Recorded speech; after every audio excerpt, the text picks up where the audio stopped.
Well, we have all the questions that you guys sent us on social medias and on. I'm gonna ask this question. And any of the comments on YouTube. So the best way to ask a question is to put it in the comments sections of any of our videos if we're not live. And the second best way, actually the first best way, is to come live right now and just put your question in the live chat. Yeah. Anyway, let's go through one of the questions. Okay, so this question is directed right at me, not at you. What? It is from Amy on Facebook. She asks, "Hi Laura, I'm organising my honeymoon with my husband and we want to do a 2 weeks road trip to New Zealand. I love your videos and website so much. I really feel like we're like-minded. I was wondering if you could give me a bit of a hand. We would love to see both islands. And thank you so much for all your hard work."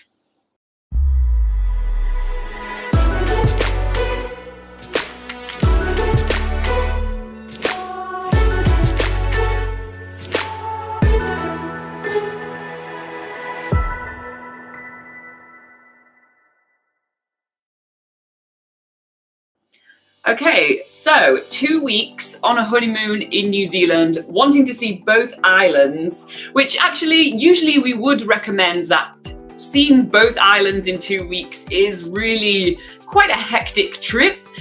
It's personally, our personal recommendation usually would be to just spend 2 weeks in one of the islands, and that way you can really make the most of your time there and not feel way too shattered after it. But because you are specifically wanting to see both islands, we will go through an itinerary for you right now, and we just happen to have the perfect itinerary on BackpackerGuide.NZ. You actually wrote that one only about a week ago or something. Yeah. Look at that. What's her name? Amy. Look at that, Amy. New Zealand honeymoon itinerary in 2 weeks. She literally wrote that a couple of weeks ago because so many people were asking about it. So yeah, here you go. How cool is that? So we're going to go through this whole itinerary with you, and obviously a link to that article will be in the description below. But if you don't want to, click on the description, you go on BackpackerGuide.NZ and on the search bar you type honeymoon, or even better, you click on travel tips and then you click on itinerary. Yeah. So we will be getting our trusty map out right now. Is it trusty? It is trusty. All right, let's go for the map. It's not let me down yet. Yet? How can it let you down? All right. Well, if the lines come off. Anyway. That's true. Auckland. So you're obviously going to arrive in Auckland, that's for sure. So what we're going to do right now, we're going to put all the destinations and then we're going to go through the whole itinerary for you.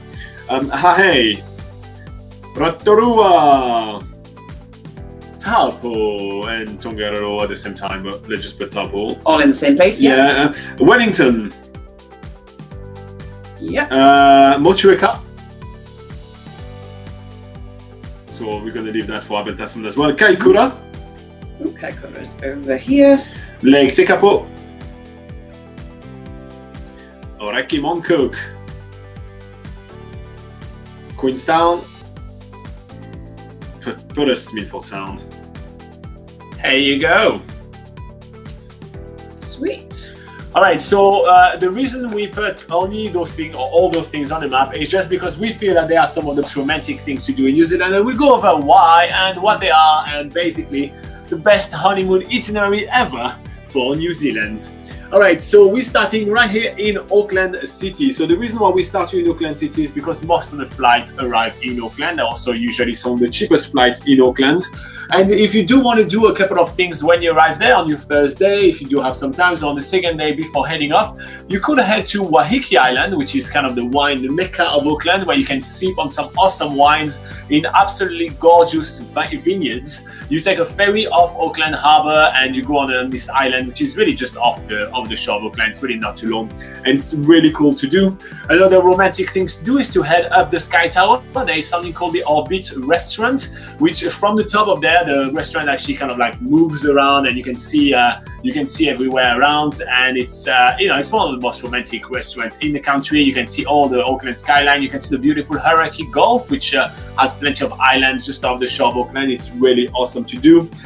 If you guys are more into wildlife and you want to have this massive wow factor, as soon as you arrive, you can go whale watching or check out some dolphins as well. There is Auckland Whales and Dolphin Safaris. Auckland Whales and Dolphin Safaris, which is definitely worth doing as well. So if that's more kind of your thing to do, you can definitely do that. If you guys are absolutely insane, you can strap together and do a bungee together. You can go on a harbour bridge, strapped together, and say, let's just fall to our doom together, honeymoon. You're just crazy. Don't do that, but you're crazy. If you're a bunch of foodies, obviously there is plenty of awesome restaurants around Auckland. And if you feel like you want to do something absolutely free because you're on a budget, you can climb Mount Eden, especially at sunset. So it's something to do right from the city center of Auckland, and it's an extinct volcano. You get a bit of height and you see a beautiful sunset on the Auckland skyline. So that's a couple of romantic things you can be doing in Auckland before heading to the little town of Hahei, which is near Cathedral Cove in the Coromandel Peninsula. Okay, in Hahei, this is most famous for its beautiful beaches. So if you're looking for places to take a long romantic stroll on the beach, this is the place to do it on the North Island of New Zealand. There's quite a few famous beaches here. There is Cathedral Cove, which is famous for its beautiful white cliffs. It's got a big dramatic archway in the middle of the beach, and there's some stacks, some islands out to sea. You can also do kayaking tours there, or do even a boat tour around there, and that's just a really stunning place to go check out. Also, it's famous for Hot Water Beach in Hahei, or near Hahei, and over there at low tide there's a really good spot where you can hire a spade and basically dig your own hot pool and enjoy your romantic hot pool session. That's pretty cool. That's pretty nice. Yeah. Just know that this romantic session will have quite a lot of people around it. It will, because it's very busy there. Yeah. And finally, another good one, if you want to get more off the beaten track, maybe get somewhere a little more secluded, you can go to New Chums Beach, which is a little north from Hahei, and that's basically, you have to walk over to that beach, and it's just a really stunning white sand beach. So that's another place to go. Exactly. Yeah. Then after that, you're going to be moving on from Hahei to the town of Rotorua. So Rotorua is kind of like the Maori Mecca of New Zealand. This is where you're going to have all the cultural kind of stuff, and this is all you're going to have all the geothermal activities as well. So it's a really nice place to visit, and so if you do want something a bit romantic, there is a ton of really amazing hot pools where you can unwind, relax, just get out of the stress of modern day life and just unwind. And so it's really awesome. There's plenty of, there's mud bath, there's all those kind of things. You can hire private pools. You can hire private pools as well, especially at the Polynesian Spa, which is quite cool. You have view on the beautiful lake as well. It's pretty awesome. You can also visit, obviously, a lot of the geothermal park where you're going to see champagne pool, romantic champagne pool. Here we go. That's a nice That's segue. A little bit of a stretch, but yeah. But no, there's really amazing geothermal park to visit, and that's always really, really cool. People really do like that. So this is nice. Another good thing to do will be to spend a nice Maori evening. So you're going to learn about the Maori culture during some of those evenings. It's really awesome, especially some of them have really gorgeous looking reproduction of Maori village, especially under the lights at night and everything. It's absolutely gorgeous. So yeah, you're gonna have some amazing romantic Instagram pictures there, that's for sure. If you want something absolutely, if you are more into really gorgeous views, you can go up the gondola. They have a restaurant up there, so you're on top of a bit of a mountain, and you can just have a beautiful view and have a meal. But if you want some even better view, there are some amazing helicopter trips that can take you above volcanoes and Mount Tararewa. You can even go up to White Island, which is the New Zealand marine volcano, which is absolutely fantastic, and you can take all those helicopter flights from there, which is quite awesome. And lastly, if you're absolutely crazy, again, if you were the one that decided on the bungee jumping, you can do whitewater rafting. In Rotorua, they have the highest commercially whitewater rafting the highest commercially raft waterfall in New Zealand, which is over 7 meters, which is the really highest waterfall you can raft on in the world. Yeah, commercially. So it's quite crazy. So you do rafting and then you go down 7 meters and then you keep going. So it's quite cool. So yeah. That's basically it for Rotorua. Then we're moving on to Taupo and Tongariro. Okay, after that. Okay, so in Taupo, if you missed your chance at getting a hot pool session in Rotorua, there's plenty of opportunity to do that in Taupo as well. But otherwise, there's quite a lot of adventure activities. If you want to do something crazy together, like a tandem bungee jump into the Waikato River, you can do that in Taupo. You can do skydiving, or you can do something a little more relaxing, such as enjoying a sunset cruise on Lake Taupo. There's some really awesome sailing boats which take people out to the Maori rock carvings. And yeah, so there's and obviously sailing on the lake is a pretty romantic thing to do. And also you can do a tandem parasail in summer over the lake as well. So you can get strapped together in a harness, be shot up in a parachute and enjoy the views of Lake Taupo from up there. So yeah, Taupo really has a lot of things to do. And if you do have more time in Taupo, it's definitely worth doing the Tongariro crossing. Yeah. There's a lot of shuttles which will depart really early morning, usually around 5:30 a.m. from Taupo, taking you to one of the most popular day hikes in New Zealand, which is the Tongariro crossing. You get to go over some amazing volcanic landscape. It's quite a long hike, it's around 19 kilometers and it's one way, so you will need to get some shuttle transport at the other end. But if you want to have an adventure together, that's definitely an awesome one to do. All right, so we're arriving on day 6 in Wellington. So we've done about 1 week on the North Island and we're about to start our 2nd week on the South Island. Now, Wellington is New Zealand's capital city. It's an amazing place for foodies. So if you're into your food, you're gonna have plenty of offer right here, and especially like all the coffee shops and everything. There is just so much there. So if you want to treat yourself, it's pretty awesome. There is a really nice walk full of sculptures and things to see along the waterfront. It's quite nice to kind of unwind after a crazy week on the North Island. But if you're into doing a few more activities there, and you want to see some awesome wildlife, you can head to Zealandia, where you're going to have a lot of native birds in New Zealand. We find that very romantic. We love birds, but it really depends if you're into that. If you're an absolute nerd, you can go to the Weta Caves and check out a lot of the behind the scenes from the shooting of the Lord of the Rings and the Hobbits, and even they're shooting Avatar right now. Actually, the casting call just came out for extras for Avatar, which is quite amazing. Anyway, so there's you look like you're already ready for it with your blue on. Yeah, I'm tucking my tail under because I don't want people to see it on the camera. Okay. But yeah, and you can also visit the Tekapo Museum if you're into museums. It's one of the best museums I've ever visited in my entire life, to be quite honest. Everything to do about New Zealand is pretty cool.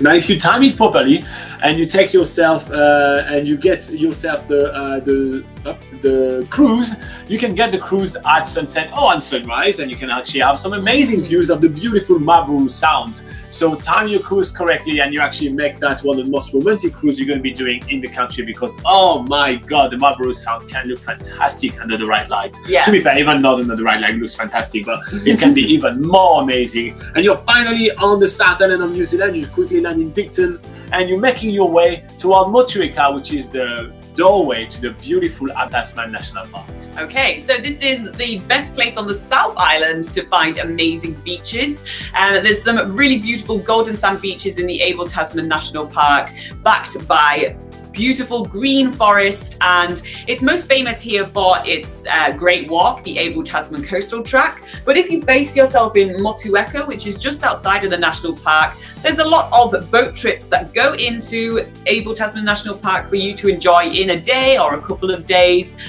You can go kayaking over there. You can do there's some cruises which is like taking you one day by kayak and the next day you can hike back, for instance. There's a lot of campgrounds in the Abel Tasman National Park, so you can enjoy sort of like a romantic evening on the beach. There's a tour that does that. They do like gourmet, gourmet camping and kayaking tour. So it's actually 2 days tour, and you go in, you kayak, you camp, you have like gourmet food and everything like that, and then you kayak back, and it's really amazing. It's definitely worth doing. Yeah, and it's probably going to be one of your highlights of like this romantic honeymoon that you're doing around New Zealand. Yeah, exactly. So yeah, that's pretty much the Abel Tasman National Park in a nutshell. It's definitely something to spend a couple of days there, I'd say, out of your 2-week itinerary. And then after that, you can then head back over to the East Coast and head down to Kaikoura. Kaikoura is an amazing place to visit in New Zealand if you're into wildlife. You're going to see absolutely fantastic whales. You can see like those whale tails coming out. It is so gorgeous. You can do that by sky, by taking a plane. You can do that by boat, by taking a boat, and it's really, really awesome. But you can even go swim with dolphins if you're into that. You can swim with seals, which was one of my favorite activities to do in New Zealand. It's really awesome. It's an amazing thing to do in Kaikoura, and it's definitely going to be one of your highlights as well. Plus, if you're into your food, again, if you're foodie, I feel like romantic stuff has to be like a lot of restaurant and nice food and everything. I mean, it's a cliche thing to do to have a romantic meal, but there's a reason why it's cliche. Exactly. Yeah, So you can have some so you can have some awesome crayfish here, which is quite cool. So yeah, it's not the most romantic things to eat, I have to be honest. All over the place. but yeah, so they have some really amazing food there, and so yeah, you can also see some amazing seabirds there. So there is really a lot to do here, but you won't have that much time because you are heading to one of the most romantic places in New Zealand where most of the wedding photo shoots are taken, which is Lake Tekapo and its amazing lupins in Church of the Old Good Shepherd. The Old Good Shepherd, or whatever that guy's called. He's all in good. Yeah, so Lake Tekapo is probably one of the most photographed places in New Zealand. It's got a beautiful blue lake backed by snow-capped mountains. And yes, in summer, so between November to February, you will see those purple lupin flowers decorating around the lake. So it really is just like, for the scenery, it's a romantic place to go and check out. Activities you can do while you're there, you can do hikes around there. There's scenic flights over into Araraki Mount Cook National Park. There's even jet boat rides if you're feeling a little adventurous. And there's obviously some amazing stargazing to do, which I think is a pretty romantic thing to do. Yeah, it is. Yeah, Lake Tekapo is in an international dark sky reserve, meaning that it's basically one of the best places in the world to see the night sky. So there's a couple of good stargazing tours that you can book yourself onto while you're there. But speaking of booking yourself onto things, Lake Tekapo is the place where you will need to book the most in advance for accommodation and even for activities there, because it's such a popular place, but it has very sort of limited accommodation there. So do make sure that you book early for that one. Yeah, that's for sure. Right, so next we're heading to Mount Cook. So now Mount Cook is really close to Lake Tekapo. It's not really a long drive, and it's the tallest mountain in New Zealand.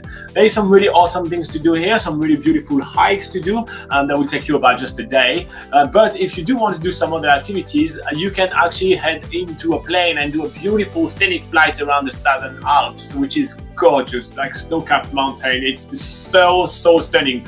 Plus, on top of that, you are right at the base of New Zealand's longest glacier, which is the Tasman Glacier. It's absolutely fantastic. It's definitely worth doing.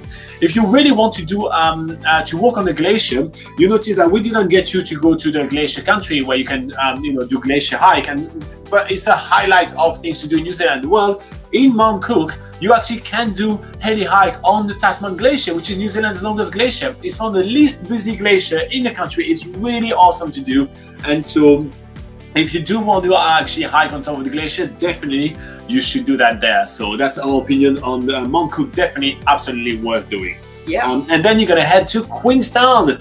That's gonna give you a couple of days in Queenstown. That's the end of your itinerary. So 2 days in Queenstown, and that includes this. Yeah. So the reason that we are getting you to end in Queenstown is because there is an international airport there. Yeah. There's a lot of flights that go back to Auckland from Queenstown, or you can get some international flights to Australia. But obviously, before you think about going, there's a lot of stuff you can do in Queenstown. There's so many adventure activities. It's known as the adventure capital of the world, or New Zealand. I'd say of the world. But yeah. So you can do bungee jumping there, you can do massive canyon swings, you can do skydiving, whitewater rafting, jet boating, canyoning, just to name a few. So if any of those sound good to you, you can definitely do all of those in Queenstown. But a really popular trip to do from Queenstown is to hop onto a bus or even a scenic flight and make your way to Milford Sound. Yeah. Now this can be just a day trip. So you either take a bus, which is quite a long bus journey, but it is a super scenic drive. There's plenty of stops on every single one of the trips. Going from Queenstown, they stop pretty much at the same places, but they are all really, really nice places along the way. And then when you arrive there, you can do a cruise along Milford Sound and be sort of in the middle of these epic valleys, which have been carved by glaciers. It's really like probably one of the most stunning places in New Zealand. So it's definitely worth getting onto a trip to do that. And then you can either take the bus back, or there's options to take scenic flights back, which is awesome as well. Yeah, scenic flights are a little bit more intimate, so they might be a little bit more appropriate for a honeymoon. So I would definitely consider doing that as well. And once you get back to Queenstown, enjoy your last evening together in New Zealand, and then start the rest of your lives together, leaving Queenstown and flying either back to Auckland or back to wherever you came from. Exactly. So there is plenty of way to leave from Queenstown, and that's why we decided to finish here, just because it gives you much more time to kind of visit. 2 weeks is just not enough to do a loop and get back to set there. But yeah, fly either to Auckland or fly back home straight away. Anyway, that's our take for the best honeymoon itinerary for 2 weeks in New Zealand. On both islands. But honestly, there is a lot to do right here. There's a lot to unpack. So I actually think we nailed this one. I think it's really awesome. You're proud of that one. Yeah, I'm pretty proud of this one. So yeah. Again, there is a full article about this very itinerary with all our recommendation of accommodation, our recommendation of activities, and all the links that you need. It's on BackpackerGuide.NZ. You click on travel and then itinerary sample, and you find a honeymoon in New Zealand for 2 weeks. And we're obviously going to put the link in the description below if you want an easy way to find it. Anyway, like and subscribe to say thank you for this awesome itinerary. And in the meantime, I'll get back to the live chat.